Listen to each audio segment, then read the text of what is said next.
Hello, bonjour à toi et bienvenue dans cette nouvelle vidéo. Alors aujourd'hui nous parlerons de la bourse porte ouverte du gouvernement russe 2025-2026. Comme son nom l'indique, c'est une bourse ouverte à toutes les nationalités. Donc où que tu sois dans le monde entier, tu pourras postuler. Elle est également ouverte à tous les domaines, peu importe, tu feras tout à l'heure sur mon ordinateur quand je te montrerai tout ça en détail. Elle est également accessible à tous les niveaux. Donc si tu viens d'avoir le baccalauréat, tu peux l'avoir pour faire une licence. Si tu as déjà une licence, tu peux l'obtenir pour faire un master. Si tu as déjà un master, tu peux l'obtenir pour faire un doctorat. Et si tu as déjà un doctorat, tu peux l'obtenir pour faire un postdoctorat. Je vais vous la présenter. Ça vous permet d'étudier gratuitement en Russie. Et il y a également une allocation mensuelle offerte en fonction de l'université qui va vous accueillir en Russie. Alors, si c'est la première fois que tu tombes sur une de mes vidéos, je m'appelle Donald Monté.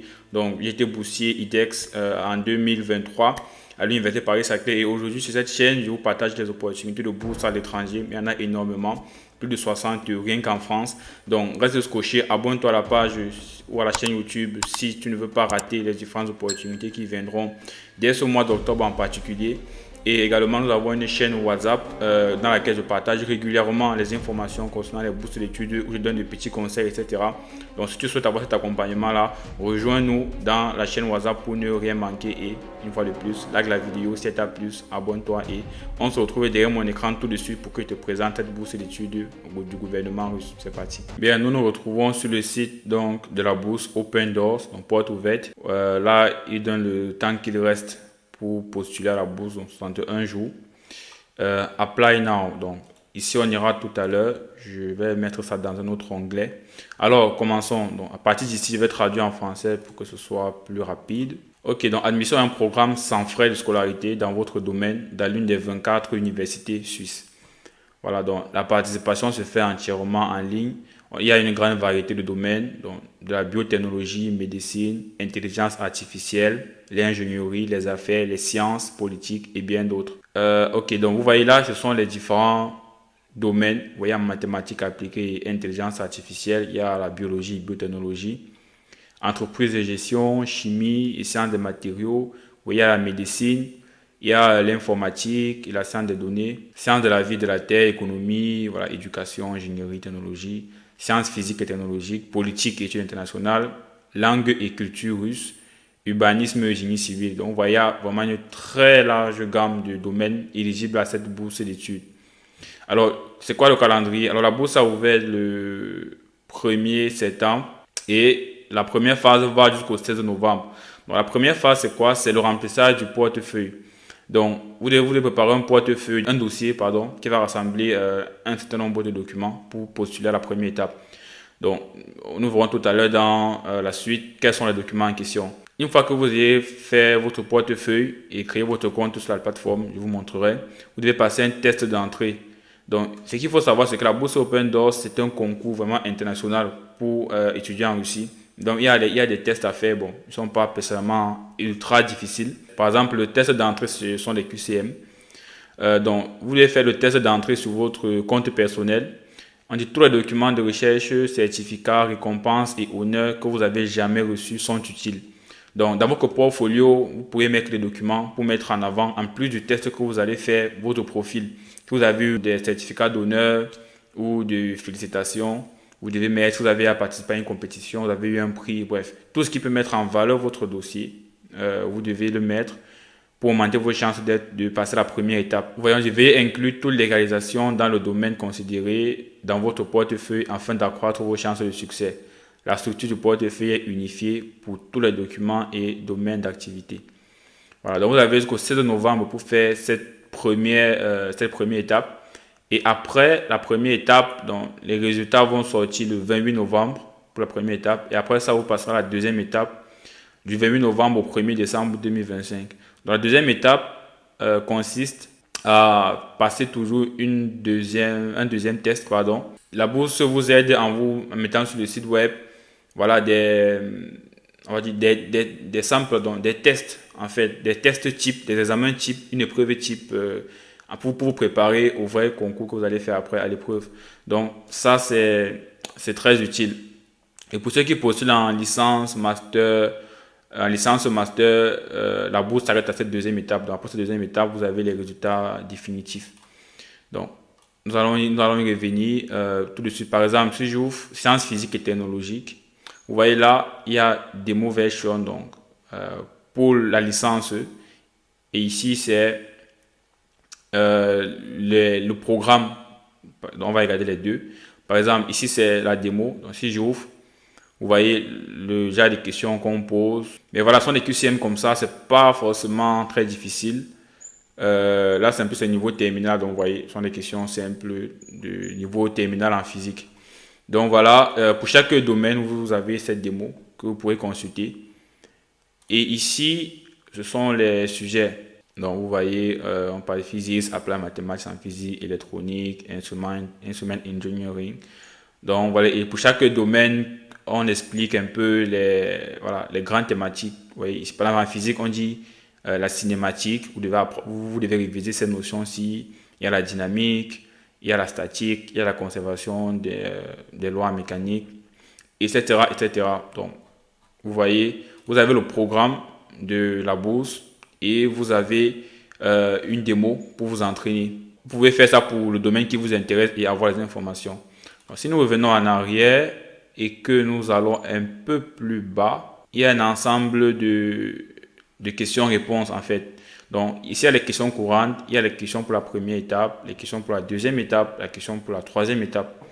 Donc vous voyez, par exemple, puis-je participer à plusieurs domaines? La réponse est oui. Ça veut dire que si vous venez d'avoir le bac, par exemple, et que vous ne savez pas encore précisément quel domaine vous voulez faire après le baccalauréat, vous pouvez postuler à plusieurs domaines. Vous pouvez, par exemple, postuler pour mathématiques, pour physique, pour chimie, pour droit, pour ce que vous voulez, et faire le concours pour tous ces domaines en même temps. Donc, c'est très intéressant. Sauf qu'il faudra fournir une lettre de motivation, bien entendu, pour chaque domaine que vous aurez choisi, mais le nombre de domaines n'est pas limité. Donc, ça, c'est très intéressant. Alors, quelle autre question intéressante on peut regarder?